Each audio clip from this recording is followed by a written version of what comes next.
Good evening, everyone.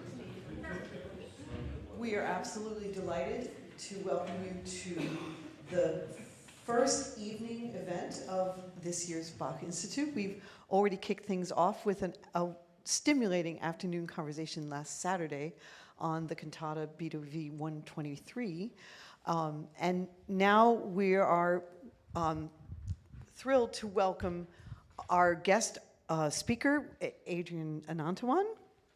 And I'm also accompanied by our artistic director, Ryan Turner.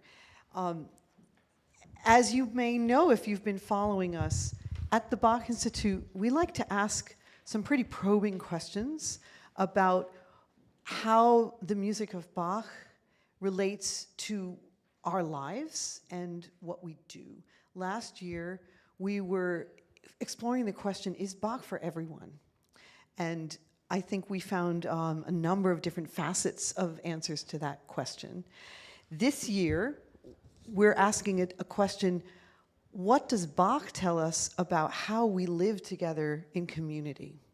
Bach and society. And I'm going to read a short introduction, pardon the stilted language. Given the incredible power and appeal of Bach's cantata literature, it is a natural impulse to turn to this music for inspiration, for comfort, and for meaning in a challenging world. Devotees of Bach often describe their deep connection to the messages, the theology, and the emotional depth present in these works. Yet Bach was a man of his time, and his music, his libretti, and his worldview cannot be easily separated from the parochial perspective of a pious Lutheran from the 18th century Leipzig. How can we reconcile this? A renowned Bach scholar, Michael Morrison, reminds us not to easily associate Bach with progressive ideas or assume that he shares our current worldview on social order, tolerance, or reverence for science and reason, for instance. In fact, based on both on evidence from Bach's own library and also from looking at the librettos, it's more plausible that Bach was a highly conservative, possibly chauvinistic, and rather intolerant of beliefs other than his own, and mistrustful of humanistic perspectives on the world. Nevertheless, the powerful messages we encounter in Bach's cantata repertoire speak across the centuries. They speak across cultural divides and across theological differences. The human experiences of injustice, compassion, conflict, serenity, longing, and devotion are vividly portrayed in the Bach musical settings. We engage here with the broad and challenging question of whether art is the voice of the artist, or whether the art and its power to communicate transcends the intent, the viewpoint, and even the ability of the artist to control the message. And with that, I'd like to invite Adrian to share a musical offering with us.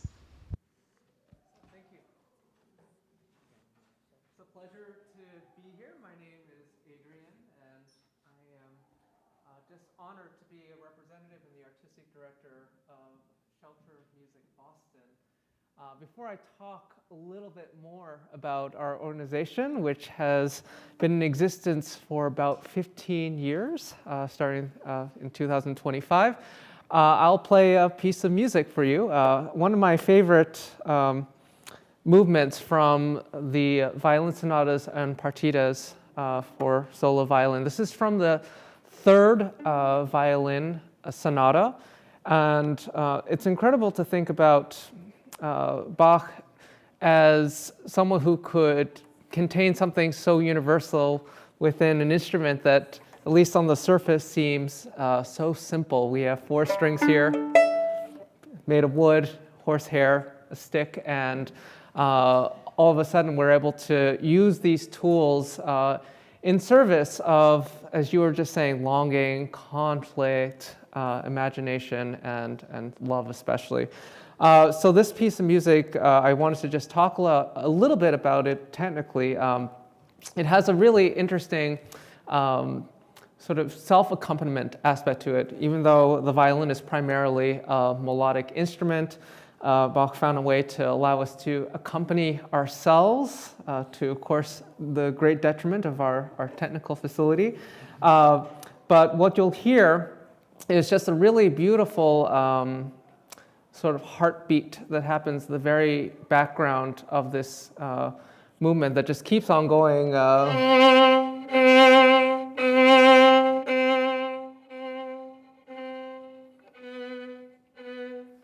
And then on top of that, we have this incredible cantabile melody, very almost like an aria.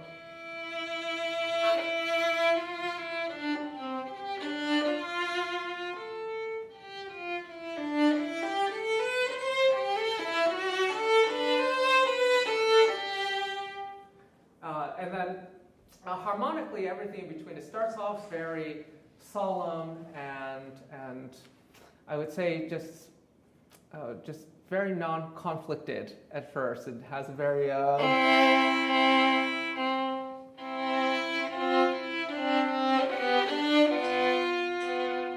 then towards the middle, it does get a little bit darker, which I see a lot in Bach pieces, where he starts off in a very bucolic spot, comes to this place of almost crisis, which you'll hear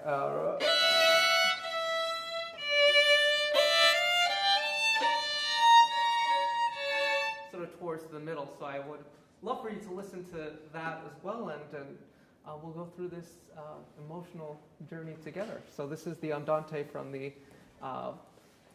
second violin solo sonata by J.S. Bach.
thank you.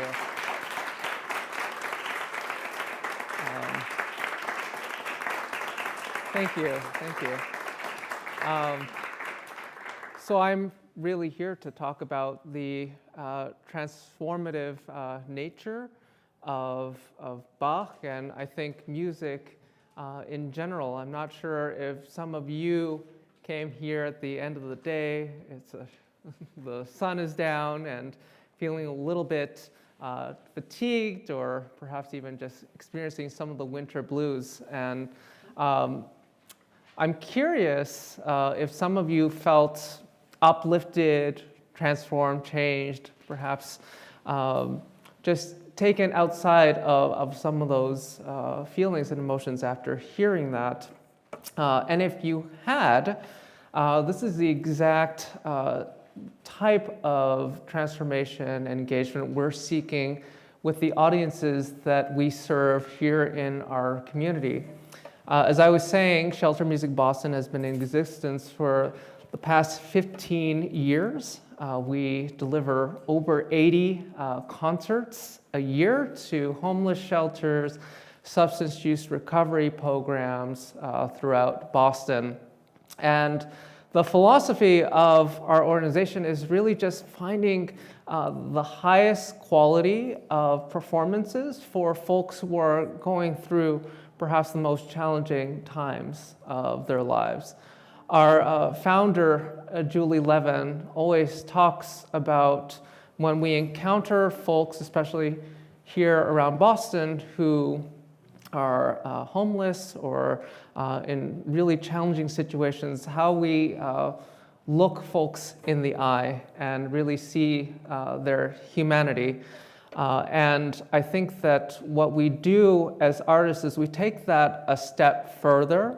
Not only are we engaging in conversations, presenting very vulnerable music from ourselves to these audiences, but really trying to bridge that divide that it feels very artificial to us as musicians and members of our community. And we focus on the very human aspects of what we do share, which is the language of emotions, which can happen through a piece like Bach, but it can also happen through a wide variety of chamber music, from all the way from the Renaissance to contemporary. So we have a lot of artistic projects year to year that serve to try to amplify the stories of those who are experiencing homelessness or those who are unhoused in our communities, trying to be as responsive as possible to what they want to listen to within the context of Western classical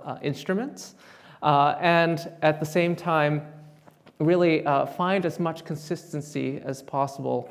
So we bring in the same musicians rotating throughout the entire year, and really trying to ensure that our musicians who are also freelancing and doing incredible work within a place like here, for instance, at Emmanuel Church, the Boston Baroque, Handel Haydn Society, Boston Pops, and really using or having these sheltered concerts as part of their overall portfolio of things that they do.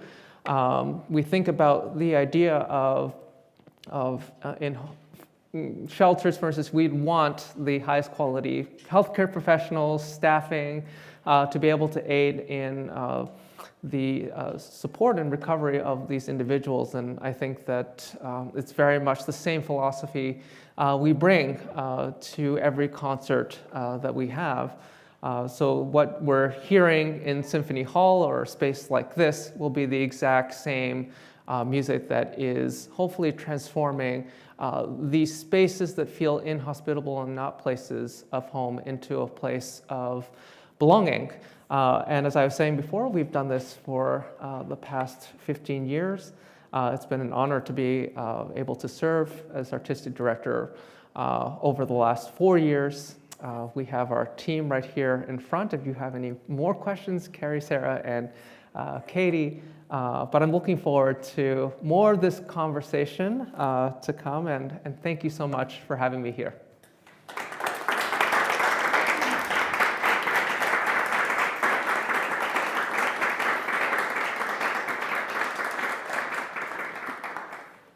Thank you. It's so great for us and our community to get to know what Shelter Music Boston is doing.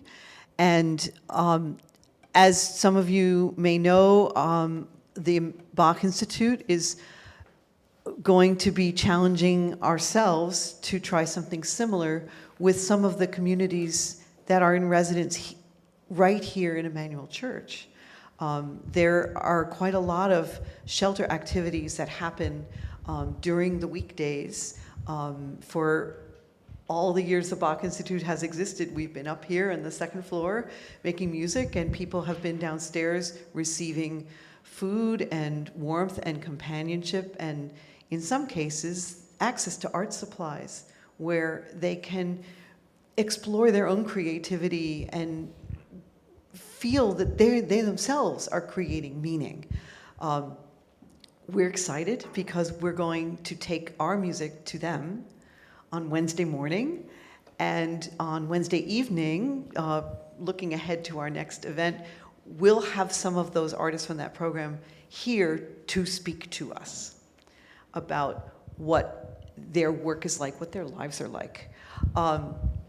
So Adrian, thank you so much for the way that you walked us through that piece.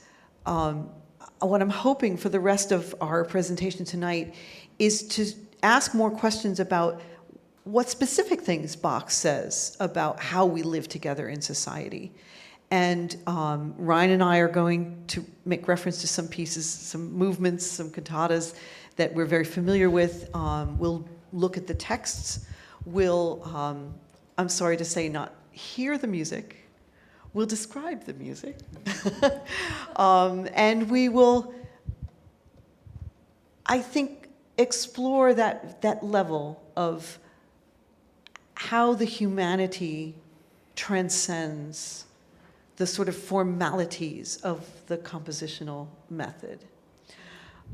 So in order to sort of get us onto that path, I want to give you a couple of bullet points to keep in mind.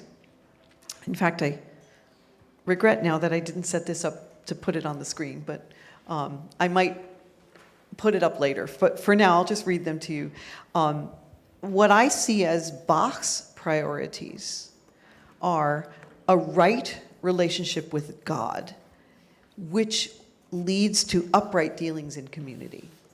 So for him, the individual's relationship to God comes first, and that should then follow on that we treat each other justly.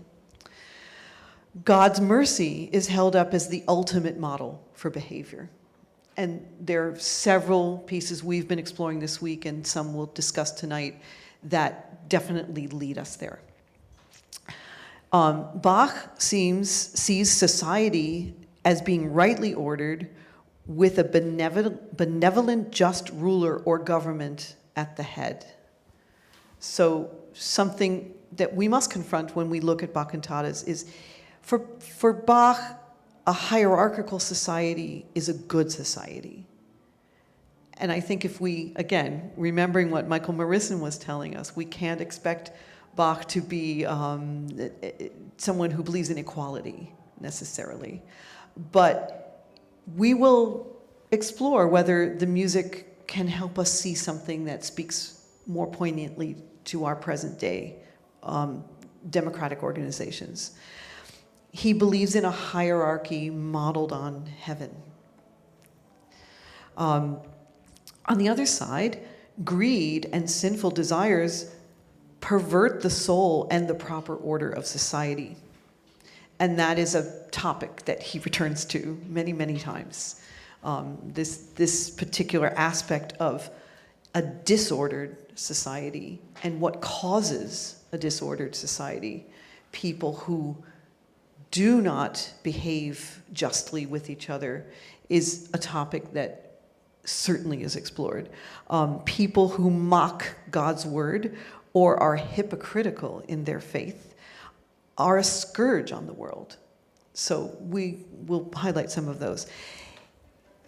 The other set of bullet points that I want to mention before we move on to some specifics are the way that we hear some of these topics drawn out in the music, which I have said in the past and will say again, in Bach's music, it's not a simple connection between what the words say and what the music seems to say.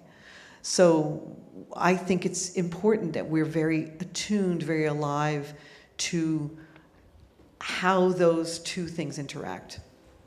What we hear, an embodied struggle with human frailty and flaws. A searing and palpable longing for a power greater than oneself. The duality and ambiguity of all human perspective. Answers may be given, but the questions continue to be posed. And finally, as I was saying, the music is sometimes placed orthogonally to the text.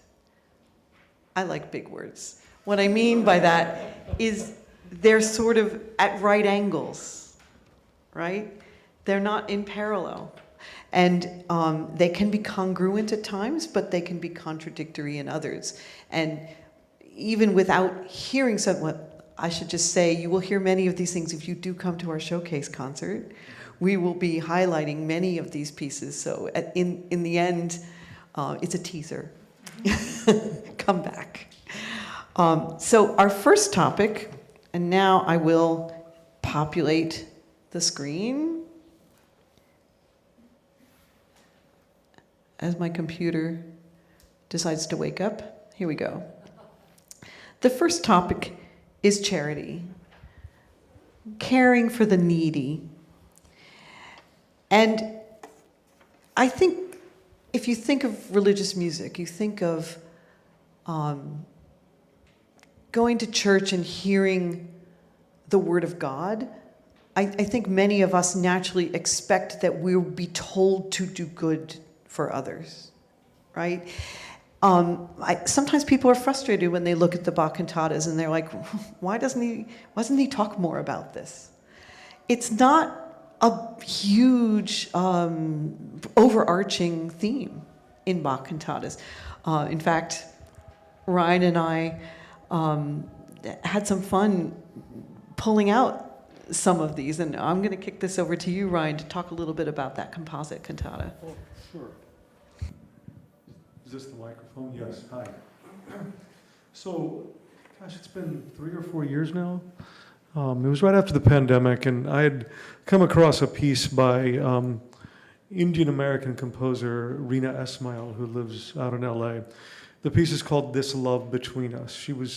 When she was a student at Yale, she was commissioned to write this work as a pairing with the Bach Magnificat, which incidentally we'll talk about later, but so much of the Bach Magnificat text is, about knocking down the mighty from their seat, building up the meek and lowly, feeding the poor, etc. And the piece that Reena created was called This Love Between Us, which is a 7-movement work that in each of the movements represents one of the 7 religions that are, among many, that are practiced in India. And it's each of those religions' take on the new commandment of love your neighbor as yourself. And as I looked at this piece, I thought out loud to Pam, I said, could we create a Bach cantata that parallels these ideas? A composite cantata, taking these movements of different Bach cantatas that reflect this sense of charity, goodwill, taking care of one another, and could we create a through line? And I used as sort of a centerpiece of it, Pam and I have talked about this a lot in the St. John Passion, the very first chorale that we hear, O große Lieb. And so often when we're looking at chorales of Bach, there are these structural formal fermatas, which essentially are the ends of phrases, tell you when to breathe. Perhaps it was when a congregation could sing the melody along, we're not quite sure. But there's this interesting fermata in the very first phrase. We don't need a breath, it's not the end of a phrase, but it ends on the word lieb, or love, oh great love.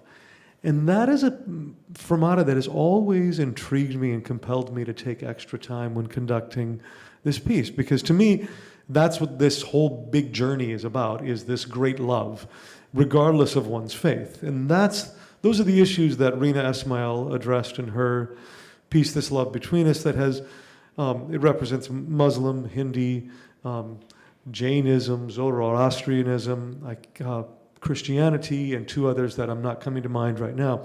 So Pam and I put together a composite cantata that we called O Grossa Lieb, O Great, O Wondrous Love.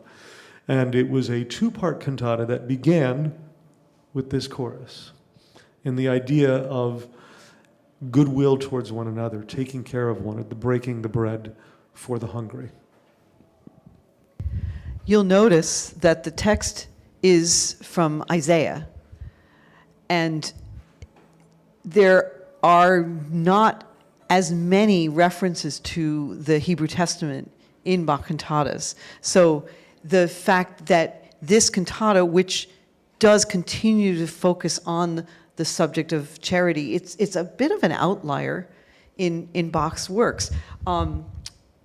Beautiful words, really inspiring. The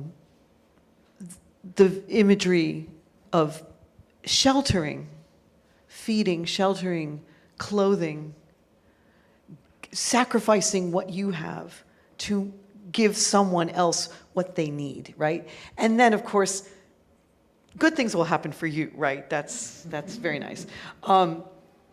Another aria from that same cantata, again, referencing the Hebrew Testament. No, the Hebrews, this is New Testament, yes. But don't forget to do these things because it pleases God. Again, a message we are going to examine because Bach often tells us a very important tenet of Lutheranism: it's only your faith that will save you. Good works are very nice, but without faith, it's not enough. And so what we see in Lutheran theology and what we see over and over again in the Bach cantatas is that this is not the primary way to be just. You must have right relationship with God first, as I said. So what Ryan and I did was we went, instead of just doing the cantata 39, which would have worked in some ways as a good companion, we went hunting for pieces that continue to say this message in different ways. And one of them is this beautiful pair of movements from Cantata 76. So there's a recitative and then an aria. And I think specifically the message of this aria, Liebt ihr Christen. And I think it just gives this command love, but I think I like to think of it as show love in your deeds. Show love in your actions. And that, I think, is one of the most beautifully distilled messages of how we should act with each other. And again, we see the model in Jesus' behavior. He did this too. He showed love to his disciples, his brothers here, and the disciples did the same in all the way to the point of death, right? So a text this passionate would deserve a setting equally extraordinary. And this, I'm happy to say, is one of the pieces we are exploring this week with our fellows. We have an instrumentation of oboe d'amore, viola, and the alto voice.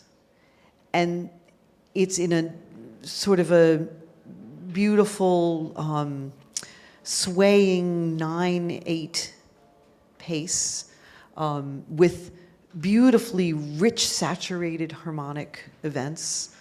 And it's actually one of Bach's most compact pieces. I don't remember how many measures it is, but he gets the message across in the most economical way of almost any aria that I know. It's about 4 phrases long, in fact. but it's absolutely magical. I think it sort of sits at the top end of how he addresses this topic. We also found some beautiful work, comments from some earlier cantatas that he wrote. I'm sorry this lands across a page break because the rest of the text appears here. This librettist, Salomon Frank, was a poet that he collaborated with often when he was in Weimar, and Weimar was about 8 years before he got to Leipzig. And it was striking in this document that I've put together how often it's Frank's texts that seem to be touching these points that we are looking at.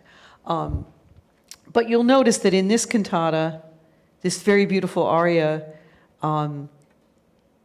what the compassion is, again, God's compassion. So Bach is much more likely, and here again, in the following aria, it's God's mercy, it's God's compassion for the poor that Bach is more focused on, and not necessarily the message of what our actions need to be. This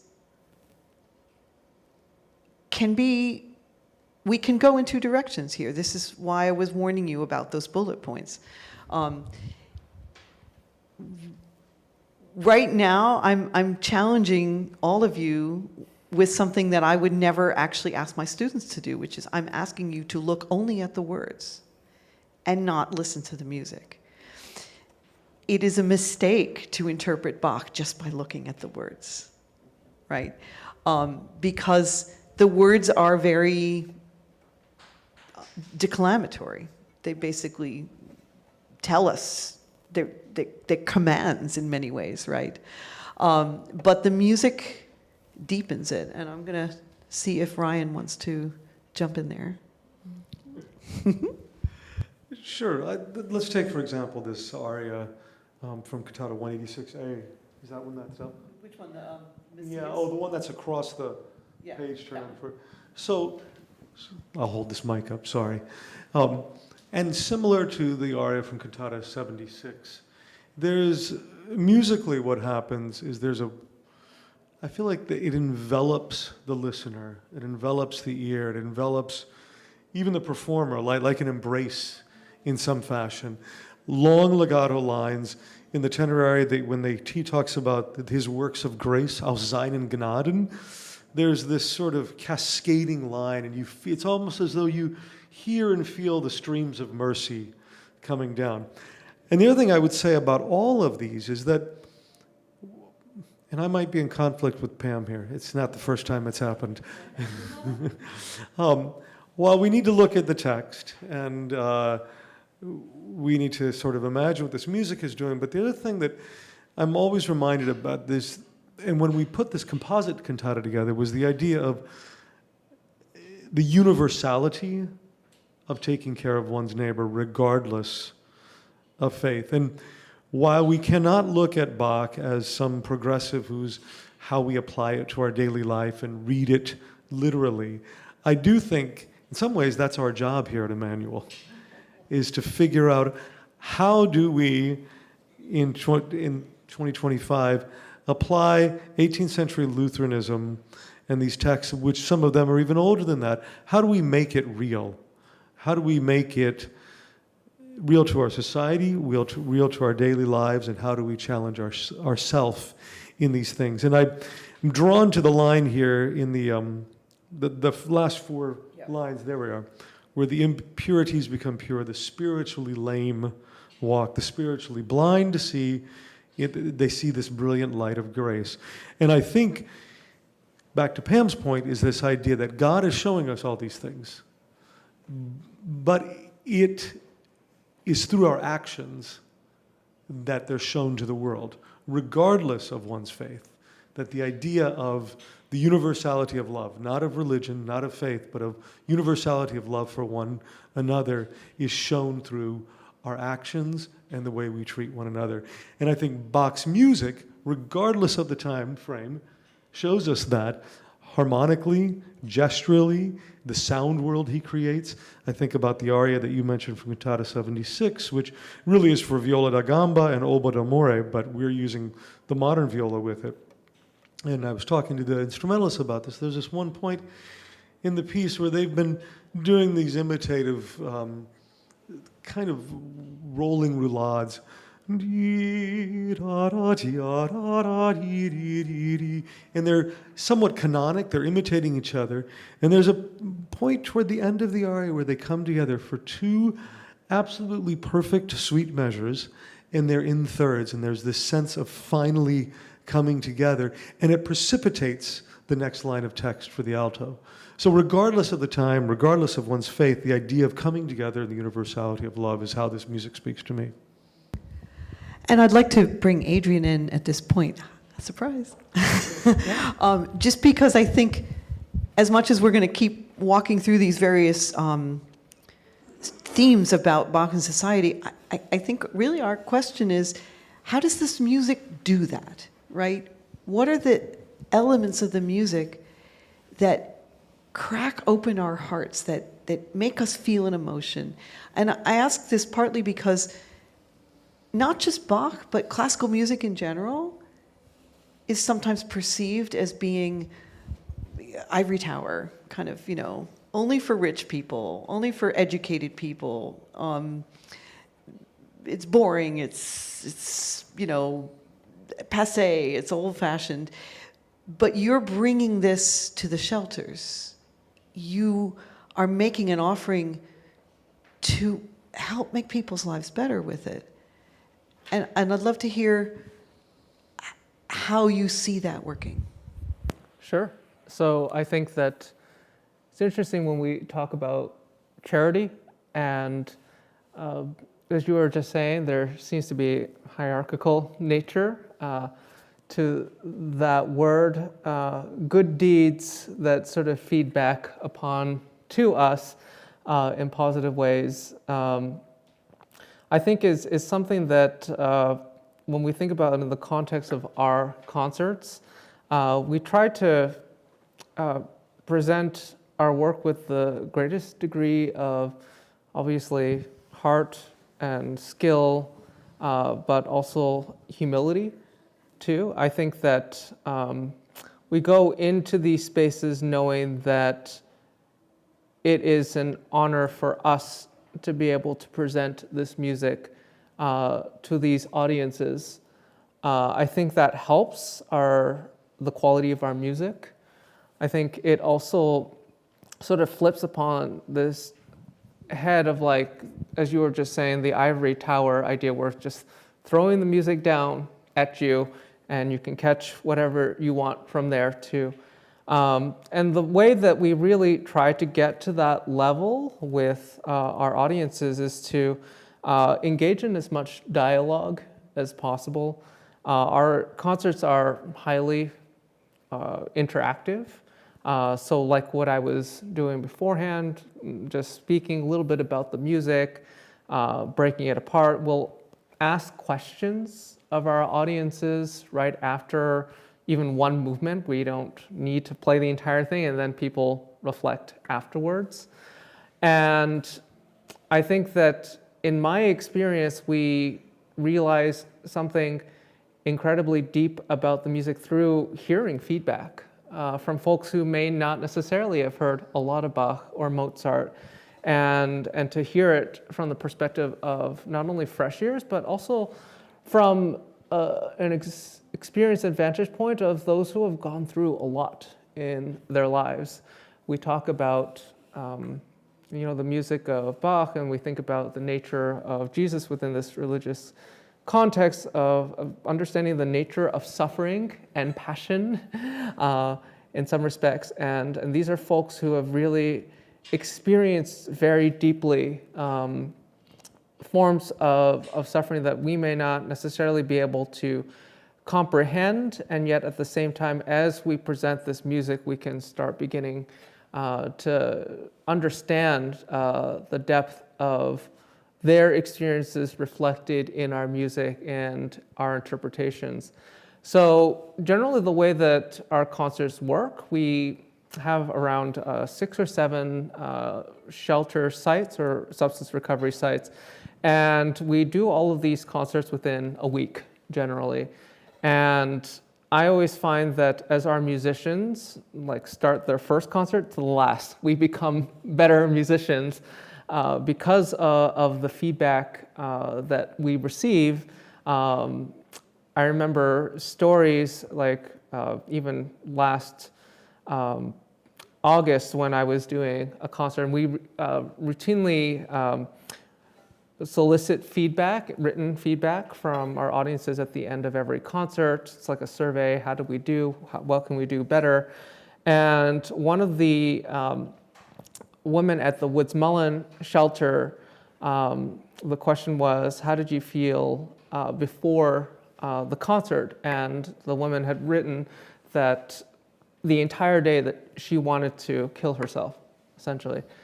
And the question afterwards, how did you feel after the concert? It was like, well, I feel better, I feel transformed, I feel like I'm going to be able to, just make it through another day. And for those who worry, especially students, for instance, or even general musicians who are thinking about that, are we actually reaching people in that ivory tower? What is the relevance within the context of solving or contributing to the well-being of a community? Seeing work like that and responses like that feed us as musicians. So our hope is in our concerts is that through this act of humility, and one could use the word charity in some way, there's a reciprocity to that relationship. And I remember our teacher saying to me that a piece of music is not complete until it reaches an audience member. It's a good one. And I think that we find that completion in many different contexts, in the wide variety of folks who are in these shelters and recovery programs. That's wonderful, very inspiring.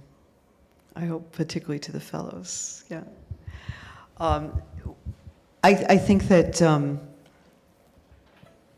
it makes us better musicians because when we realize that we have to take the harmony, take the sound of the instrument, take the shape of the phrase, and literally imbue it with the feeling that it's going to touch you, right? When we play on a concert stage, we want to make things exciting and beautiful and dazzling and impressive, right? We want to be impressive. And audiences respond to that. Audiences love that. But I think that it's not the kind of music making that is going to change a woman from wanting to leave the world to staying in the world another day. So I think that is a big challenge. I'd like to say that as we do our cantatas here at the church and do them in the context of a worship service, we have, to some extent, found that challenge as well. The message feels different because we're not singing for applause. And we're singing in response to a message that we've been hearing. Go ahead. Just to that point, that speaks deeply to me because for probably the first 10 years I was artistic director of Emmanuel Music, I adamantly refused to do cantatas in concert because the experience for me when I was in the ensemble as a singer and also as a conductor of doing these cantatas in a sacred setting, and I don't mean sacred in terms of religious, but in the context of a service with a group of people that are engaging in this text and challenged by this text and are asking the questions and are not necessarily thinking about this as a performance, but more as an offering. And I've always found one of the most moving things about doing a Bach cantata is the silence when it's over. In that moment of considering and pondering, and how does it speak to an individual, which is different for every person, of course. And so I, for so long, resisted doing cantatas in concert because I didn't want applause. I didn't want that to be broken, that moment at the end of the cantata. I came around to it because I recognized there's a whole audience, a whole group of listeners that won't step foot in a church, in a worship service. And this is a body of music that's asking these questions and is challenging us that shouldn't be just for those that feel comfortable in a church service. And that's another way I think there's a universality of Bach's music. So I'm going to move ahead to the next big topic. You'll see I have a lot of very beautiful text about charity here. We did find a lot. But I'm going to move on to society and our station in society and government. And I just want to show you a little bit of the kinds of texts that Bach sets for this theme about sort of hierarchical society. So many of these cantatas are written specifically at the behest of the Leipzig Town Council for civic holidays. There was a very important holiday, the election of the town council, and we have a number of very elaborate and festive Bach cantatas written for that day because, first of all, they put a lot of money up for him to hire lots of extra instrumentalists like trumpets and drums and things like that, elaborate orchestrations, and it made him look good. It made them look good. It sort of was a big celebratory, we do it best in Leipzig. Leipzig is the greatest, right? So you see this type of thing. Bless those who rule us, who lead, protect, and guide us, and bless those who are obedient to them. And then we have this aria, which is one that we're working on this week. The peace that you have ordained for our bodies and our status in society. I've only given you English tonight, but the German is Stand, which doesn't only mean sort of like, how I'm doing, but it also means kind of who I am. I'm the baker. I'm the third bassoonist. I'm the, and these are the blessings that we are grateful for. And then we have this marvelous text, which I'm sorry, it's a little long because of all the line breaks. I want to show you that the poet is another very great poet that Bach collaborated with, Henrici, who took the pen name Picander, which, if you have an ear, you might recognize that it's a Greek-derived pen name, so he had pretensions to being a classicist. But he's most famous, I think, for being the librettist of the St. Matthew Passion. So when we see his works in the Bach cantatas, it's really quite thrilling to see the collaboration. And he gives us this wonderful, I think, this text, I eat my little bit of bread with joy and heartily leave to my neighbor his own. It's generous. It's not really about I'm going to give him my bread. I'm just saying he gets his, I get mine. Everyone's happy. There's a sense of everything is in its place, and I can find contentment that way. He also, in this cantata, makes reference to a text that's very similar to another text, which is, God has taken care of us, and he takes care of all things, right? Everything that has breath, as we know from the psalm, and therefore, I'm okay, right? As long as I'm not going to bed hungry, I don't need to be ambitious for more things. So I think this beautiful aria and this beautiful text fits in a couple of our contexts, but I'm putting it here in the society, the station, because it seems to be about accepting what we have. And then there's a little comment about some people are so impatient that they are troubled when they don't get everything from God. Why doesn't he give me more? Why doesn't he answer every single prayer I have, right? This is a sort of a negative. And the last text I want to show you in this, really kind of shocking, right? Authority is God's gift. Whoever does not submit to its power must be forgetting God. So I'm showing you these texts and having you imagine the music that goes with them, partly because I want to drive that point home that we cannot, as much as this music is so compelling and so moving to us, we cannot simply assume that Bach is going to say exactly what we want him to say. And sometimes we need to feel challenged by the things that he says and says, yeah, I'm not sure that I agree with this, but I see why that mattered to him, and then to move on. So I'm going to keep rolling through this because the next topic is even, I think, more provocative. Unlike the topic of charity, which, as I said, we did find quite a few texts, but the topic of hypocrisy, heresy, which I suppose we could define as you don't believe the way I believe, so you must be wrong. This seems to be a topic that Bach is very, very interested in.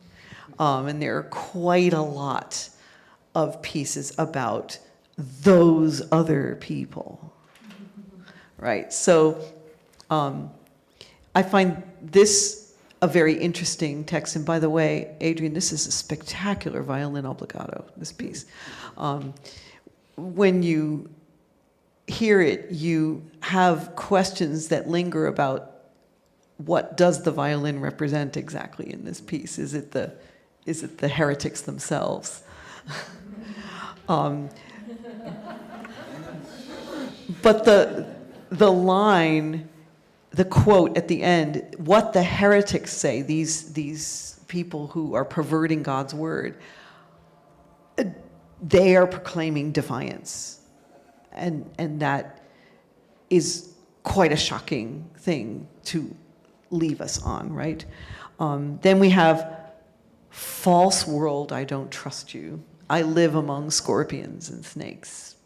And then the last line of this recit is really heartbreaking. Even the best friend is unfaithful.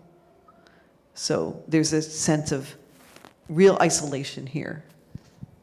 I can just say that this recitative from Cantata 52, the first movement of Cantata 52 is a very elaborate, lavish symphonia, which is actually the first movement of the first Brandenburg Concerto with the two horns. And so Bach sets up this quite luxurious, glittery world. The first Brandenburg has the two horns and three oboes, and it's a dazzling showpiece. And then, of course, the soprano says, I don't trust this.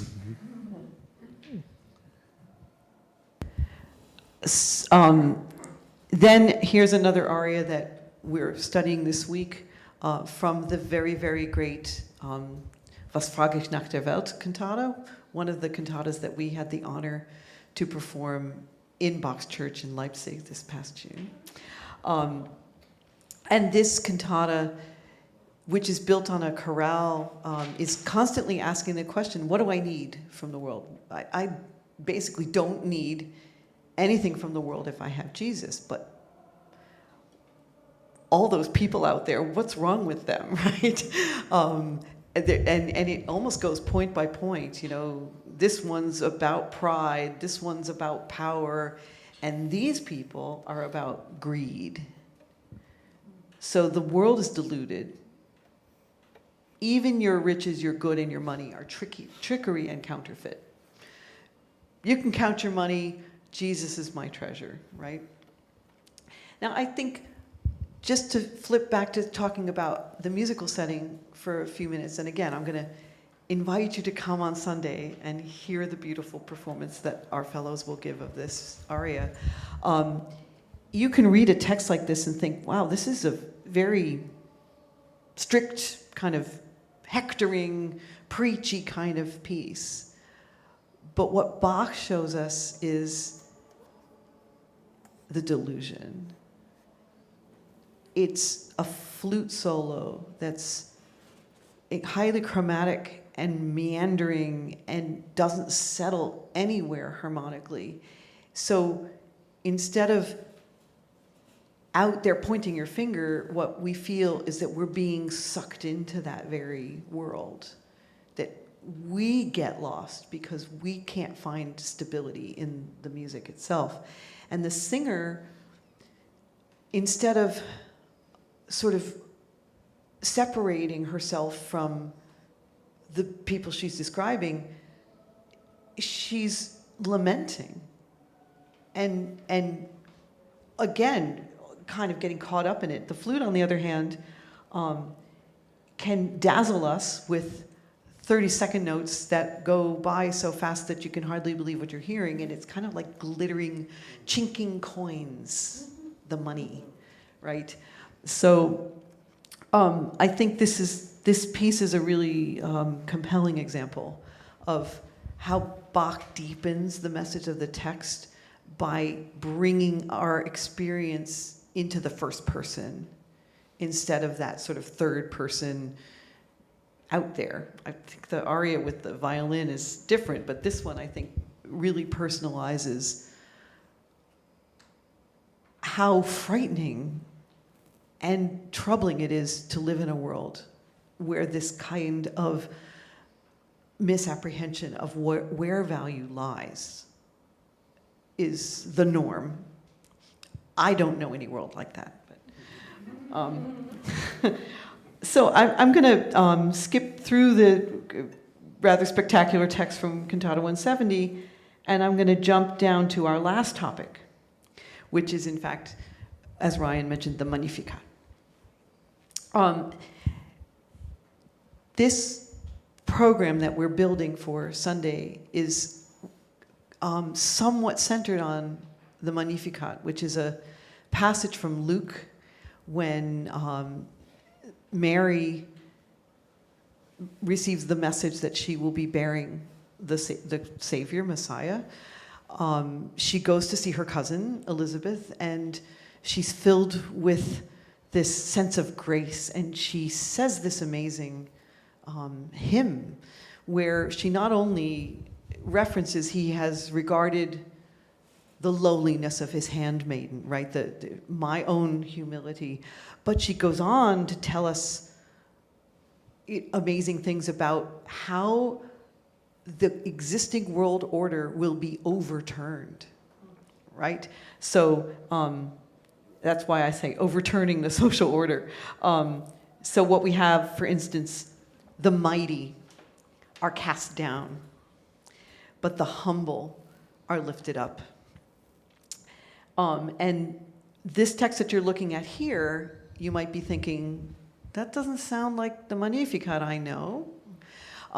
This is a cantata that Bach wrote based on a hymn that is based on the Magnificat. So it's a chorale cantata, and the poet who wrote this elaborated on every single verse of the Magnificat. So you'll notice that the mighty are not merely toppled from their thrones, but they're also cast all the way down into hell, which is not in the regular Magnificat.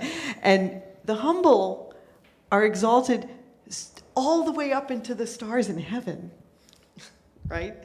And then we have the rich are empty, and the hungry are filled, and they are filled with his grace.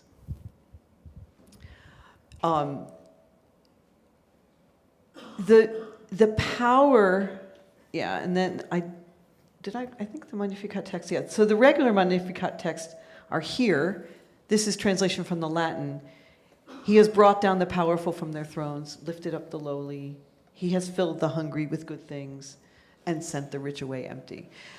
We will be performing movements from the Latin Magnificat and the entire Magnificat, the German Magnificat cantata, as a concluding message for our performance, as a way of saying that Bach, even though he seems to be so in love with authority, also understands where the power structures are unjust, and that God needs to step in and fix the problems with society so that we can live in community with each other.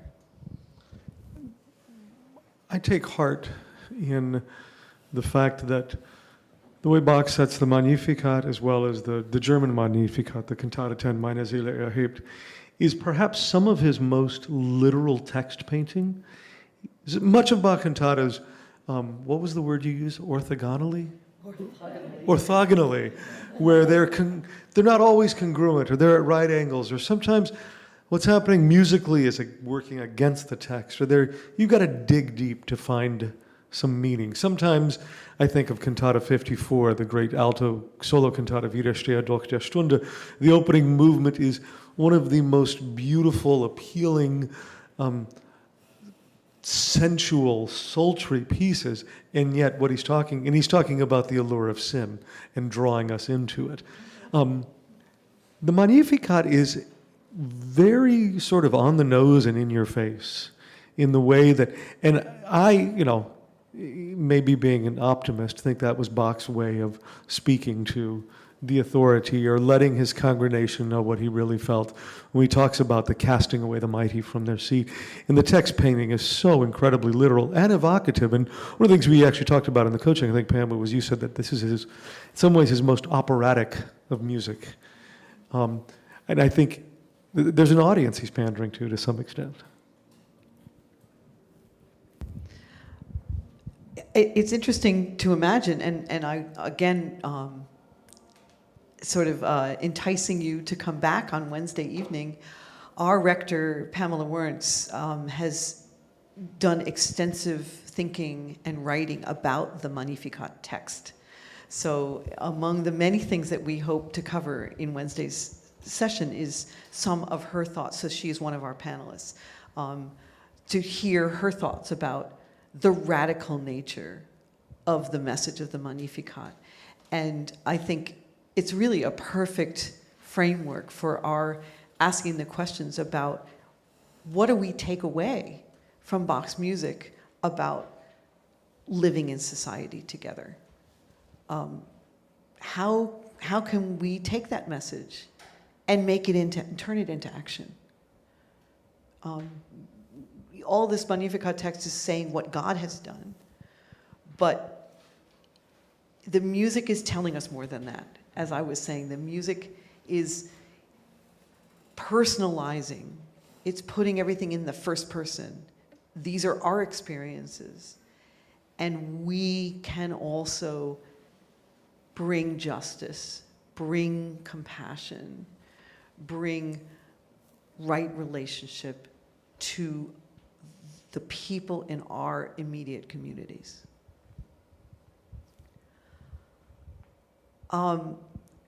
I would like to open the floor to any questions that people have.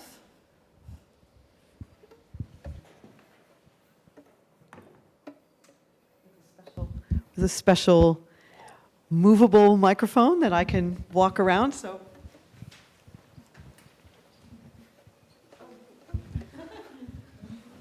Hello. I guess my question might be a silly question. I guess when it comes to like reading the text and let's say we have a different opinion than Bach does and like a religious different opinion, I guess what do you guys think about separating the art from the artist, I guess, and like where do you draw the line on that and if you are going to do that or not? I guess at what point do you kind of start thinking about what that composer might have believed? And I guess, I don't know, do you draw a line or do you think that might not have to apply for composers from hundreds of years ago and that should be standard for just like now, I guess I'm asking what is your opinion on that concept? No, I'll take the mic back and maybe I'll answer after. Does anyone want to take that? Well, I think that the premise of a lot of the work that we do is based upon Western classical chamber music. I'm playing a violin that's made in Italy, for instance, and so it's always trying to find that balance of understanding where a lot of this music comes from, and at the same time trying to provide as many diverse perspectives as possible. It's interesting from my perspective, like as I was saying before, some of these shelter guests are not Western classical music fans, and it might be the first time that they're listening to Bach or Mozart. So for them, it's new music, and it's challenging in a very specific way. And at the same time, we really charge our ensemble leaders. These are the ones who are leading the chamber groups month to month to represent a wide variety of emotional affect, geographical sort of origin of the music, time period, because we never know what music will strike a particular audience member. I like to think of classical music generally as just music of high quality from whatever genre or cultural tradition that there might be. I don't know if that gets to like necessarily speaking to like drawing the line of like subscribing to certain worldviews or personal views as a result of championing like a particular composer. I think that line is something that has to be considered for every individual artist, and at the same time one that has to go through an internal dialogue first in order to present that music right. And I think it's completely fine if we present music that we feel is compelling, and at the same time we have caveats that we might present in the program notes or even our own opinions. But I think that is a judgment that each one of us has to sort of make for ourselves, and hopefully be open to feedback and be in conversation with colleagues, folks within our organization. Like routinely when I'm sort of vetting a program for Shelter Music Boston, I'm consulting with Carrie here, our managing director, who will, because she doesn't have a classical music background, will Google every single one of these composers and tell me about some of these works. I was like, wow, I never thought about that. And that's been useful for me, just to have a lot of checks in my own biases and thinking.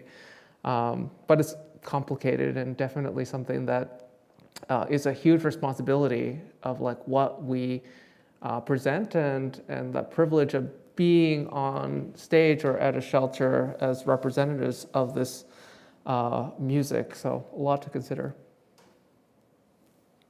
Thank you. That's great. I would say and one of the interesting intersections here is that I know you have singers sometimes on your programs, but you yourself don't often have to engage with text that might be repellent or disturbing. And the things that I have shown you tonight don't quite get to that place, but there are some Bach texts that do. And we have had to engage them here because we've done all of them. So at some point, there have been some pretty troubling pieces. And of course, we all know about the concerns with the language in the St. John Passion and other issues like that. But to try to answer your question personally from my perspective, I've felt throughout my career that I've been at a sort of long dialogue with Bach. You know, I will honestly say that, you know, because I love his music so deeply and I've worked so many years to understand it and to perform it, that I feel the energy. He is trying to convert me. I mean, he is trying really hard to convince me what his truth is. And I have not yet accepted his truth. I haven't gone there yet. I feel sometimes that I can be a conduit to sing a message I might not personally believe in, but that I want to be open for someone who is open to hearing that message.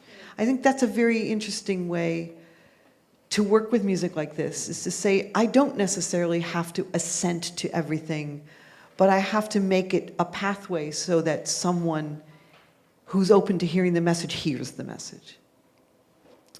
I also translate in a very personal way some of the things into a language that makes sense to me. I referenced the searing longing for a power beyond oneself.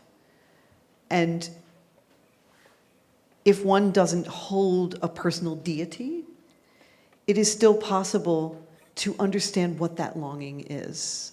I think these are things that, in some very deep sense, sit inside of all humans. And when you allow yourself to find the resonance, the parallel, you can be honest with the music. You can say, I know what this music is speaking about, and I feel that in myself. I just don't necessarily contextualize it in this particular religious tradition. I'm just glad that a violinist is thinking about text. Do we have another question? Another comment? I'm going to leave this out here because I have one, of course.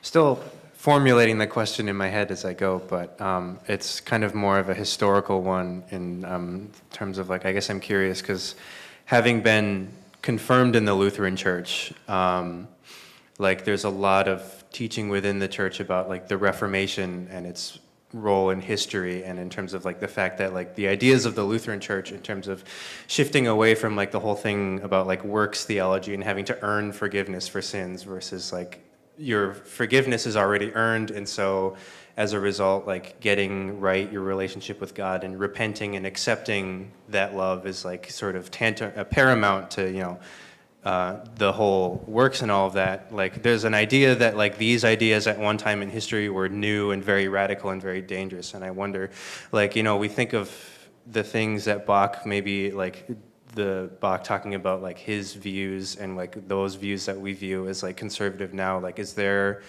maybe a thinking that like at his time as well that these ideas were still kind of new and radical, or is it kind of like what's sort of, yeah, I wonder like if what that kind of view about the newness of those ideas was during Bach's time, and if he was engaging with the text in that kind of way. So if I understand correctly, you're asking about the sort of Lutheran tenets of salvation by faith versus salvation by works, and that forgiveness and salvation needs to be earned through repentance, as opposed to in the Catholic theology that it's basically already present.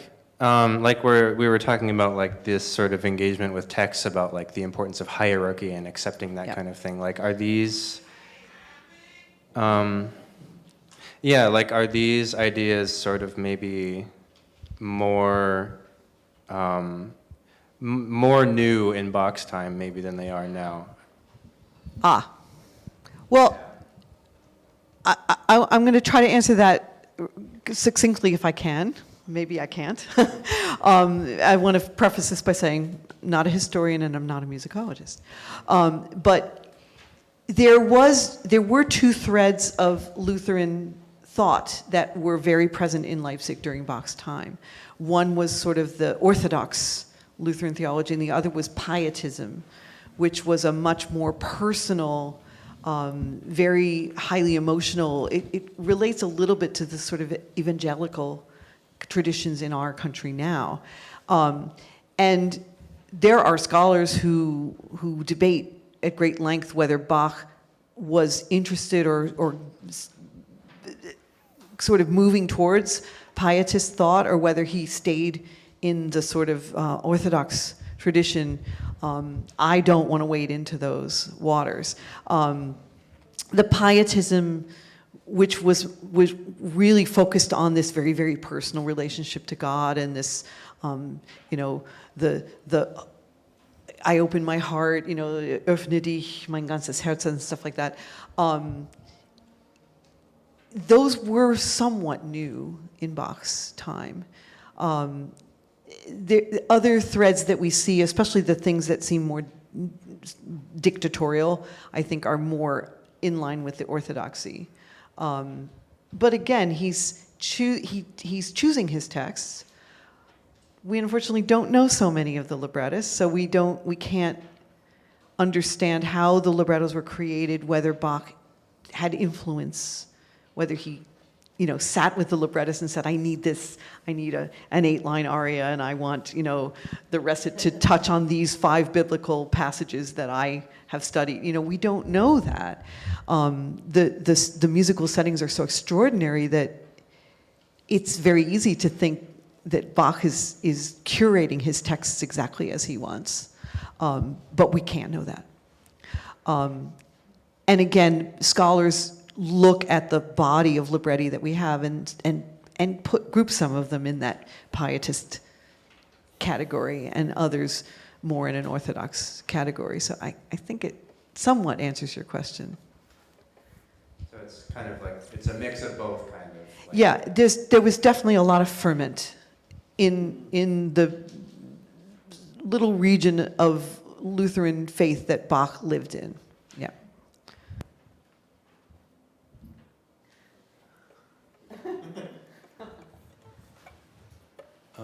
My question is for Adrian. I'm in conservatory right now, and a lot of the conversations that we have in conservatory sociologically about classical music often stems from this conversation about the inaccessibility of classical music as a genre, and how historically it is something that is gatekept and kept from a large majority of audiences through a lack of education and a lack of exposure, as well as simple like keeping it from audiences. And in these conversations, we're talking about how to make it more accessible. And I'm curious as to, in your work with Shelter Music Boston, if that inaccessibility to classical music as a genre is something that gets in the way a lot, and what are the methods that you use to bring your music to audiences that maybe don't have experiences or education with classical music. I know when you did your performance today, you led us through parts of the piece explaining the contrapuntal nature and guiding us through very nicely. And I imagine you do a lot of that, but I was wondering if there are any other techniques that you make use, or if you do not encounter these problems, or, yeah. Yeah, so I think that the work that we do comes with the assumption, again, sort of very humble perspective, that we're not going to reach everyone, and that's okay. And that's why we also try to program a wide variety of music in every concert, because there's a chance that if the audiences are there, that maybe one piece of music might speak to them. And as I was saying before, because we get routine feedback from our audiences, that can help direct some of our programming moving forward. We've had artistic projects where, for instance, we've had dialogue with our audiences talking about songs that are meaningful to them through various emotional lenses, like hope, sadness, joy, and then translating some of those songs with commissioned composers into new pieces of chamber music, for instance. So for instance, we did an arrangement, not an arrangement, just a completely brand new piece of music based on The Eye of the Tiger, which is from the Rocky movies, and pairing those together. Playing an arrangement of the famous tune that represented hope for some audience member, and then creating a new piece of music based on those themes, and trying to find as many entry points as possible. So it really is, again, just thinking about concerts as dialogues rather than speaking at or lecture perspective, and understanding that the work that we do is iterative as well, and continues to shift based on how our audiences shift as well. We respond to a wide variety of different forms of housing insecurity or homelessness. Our children's program, for instance, is working with families who are coming into Massachusetts from all over the country, migrants who don't really have a space to call home, and creating programming like puppet plays, for instance, that go alongside music that might really express the stories of these children, but through a very safe environment. So I think that folks who are learning and going through the conservatory sort of route, I think you're the ones who have more of the answers than I do. For instance, I'm always impressed by just the younger generation of musicians in conservatories who have social consciousness, and it's very different than when I was in conservatory myself. We weren't asking a lot of these questions about the context of our music in relationship to community, to health, to social justice or human services, and now there's just such a rich appetite for that work. I also teach at Boston Conservatory too, and we have a course called Artists Leading Social Impact. And we are working with folks in conservatory who have their own social missions. And it's very inspiring to be able to see what causes they're interested in, and to also know that they already have the tools to be able to make impact within that area of cause. And I think just starting with the question first opens up that accessibility component to it. It's just thinking outside of the practice room, and like thinking about music as an industry or even just a career versus something that feels like a vocation, something that is a calling, and something that is very much aligned to the essence of who we are. So the greatest accessibility that we can have is to, it's a very simple and truism, just whatever you have to offer the world is what the world needs the most, which is just the most basic essence of your own perspectives.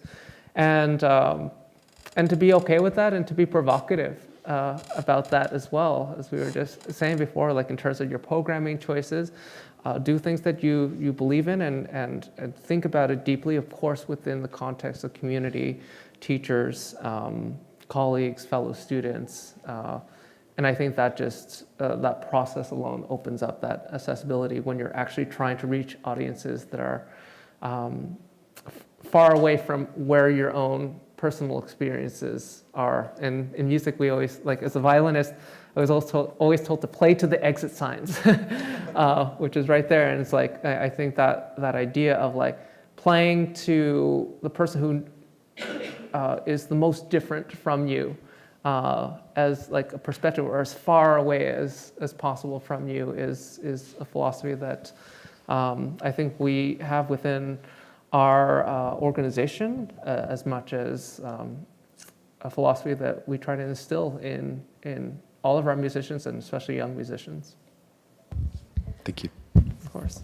Thank you for that. And I think on that wonderful note, I think we will wrap up. I would like to once again invite you to come back for our Wednesday evening panel, which will feature the Reverend Pamela Wernz, the Reverend Carrington Moore, who is the director of Ecclesia Ministries, the umbrella organization that is serving a lot of the populations that I mentioned are coming here to Emmanuel Church for shelter, food, and companionship. We will have 3 of the artists who have been collaborating with us also ready to present. Thursday evening, we will have a masterclass with our own marvelous concertmaster, Heidi Braun-Hill, and she will work with our string players on solo, excuse me, string repertoire of Bach. Saturday afternoon, we'll have another open rehearsal and panel discussion, this time on Cantata 72. If you come to the open rehearsal, you will have a chance to hear some of our fellows taking the leads in the solo roles. And then Ryan and I will take apart the cantata and discuss it. And finally, the culmination of our wonderful Bach Institute is the showcase concert on Sunday evening, 7 p.m. in the sanctuary. Thank you very much.